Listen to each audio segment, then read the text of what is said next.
Hello friends, this is a short video.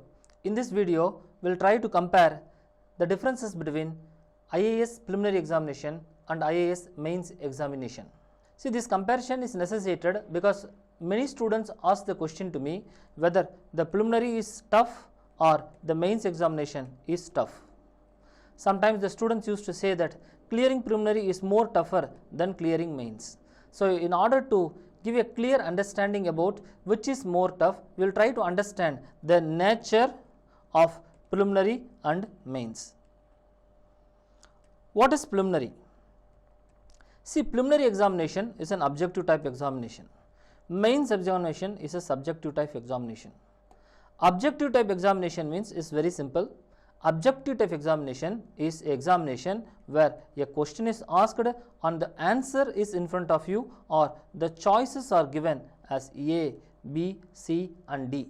So, the question is existing, so you have to mark A, B, C or D, any one you have to mark. So, in an objective type of examination, you please know that question is present, answer is also present, and your talent is mainly based on identifying the answer. You know one answer is present there. So, here it is like this. But in the subjective type examination, question is asked but there is no answer.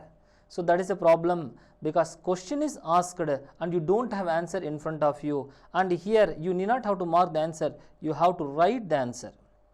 So, when you are writing the answer, you have to think a lot and you have to write, you have to give everything in a specific time. So, this subjective type is comparatively more difficult. Secondly, in objective type, if you see, there is one more thing. In an objective type, in the questions in the objective type, what is there? 100 questions are asked in the preliminary. So, when 100 questions are asked, sometimes one question will have 2 statements, sometimes some questions will have 3 statements. So, approximately the area needed to prepare the preliminary examination is larger. So, a larger area is needed, because in the preliminary for examination a large area needs to be prepared. So, you have to read numerous things, lot many data, everything has to be read. But in the mains, comparing to the preliminary, the areas of your reading, though comparing to the preliminary is less, but here understanding is more important.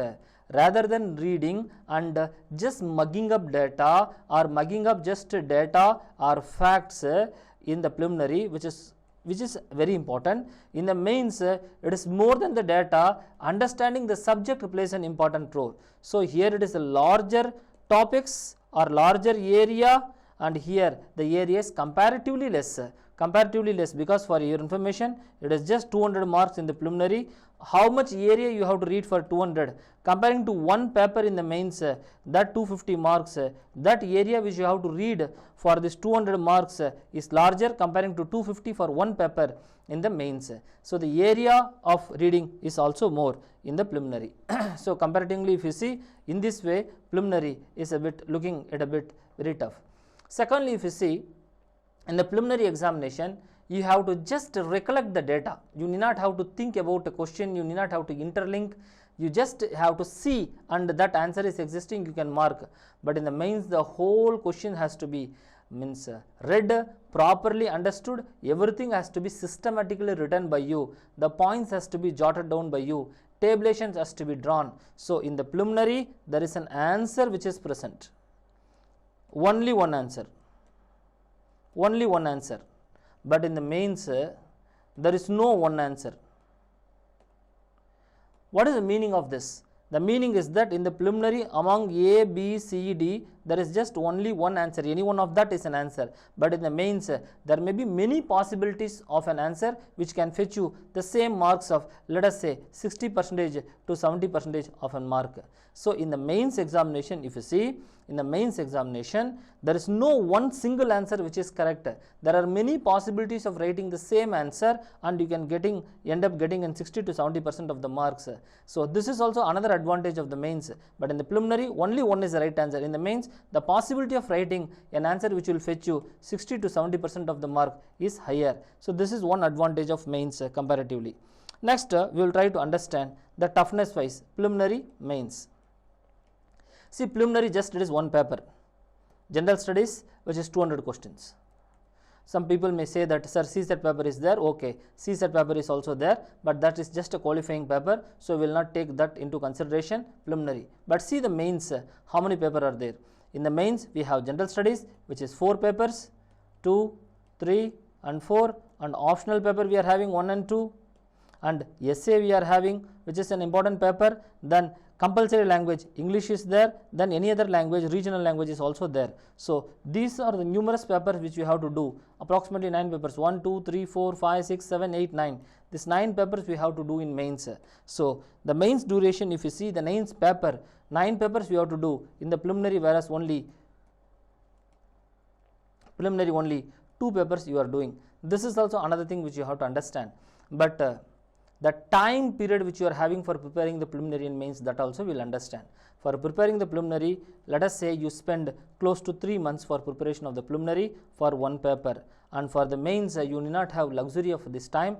In the mains, approximately 3 to 4 months, not more than 3 months for information. 3 months after the preliminary results, if you see preliminary to mains timing is 3 months. In this 3 months you have to prepare 7 papers. I am leaving this language paper, which is an English, and any regional paper, that I am eliminating. So 7 papers you have to prepare. So the time period which is existing for the mains is very less.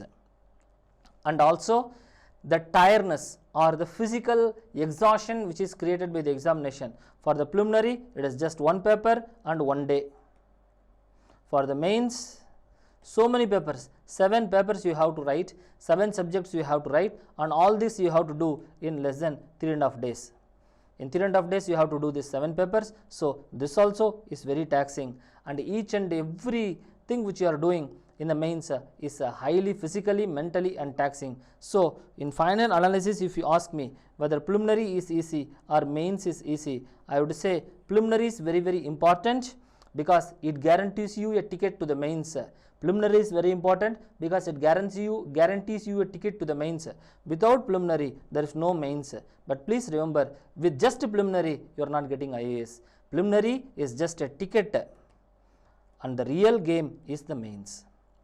Toughness wise, if you ask me the question, toughness wise, the question is preliminary is important, preliminary is tough, and the more thing is mains is very, very physically, emotionally and mentally it is very taxing. So if you ask me, in a simple conclusion, preliminary, mains both are important, and in this, people who are preparing for the preliminary for the first time, they may feel that preliminary is tough, but mains is more tougher than the preliminary. So accordingly, prepare your mind to undertake the mains. Thank you for watching the video.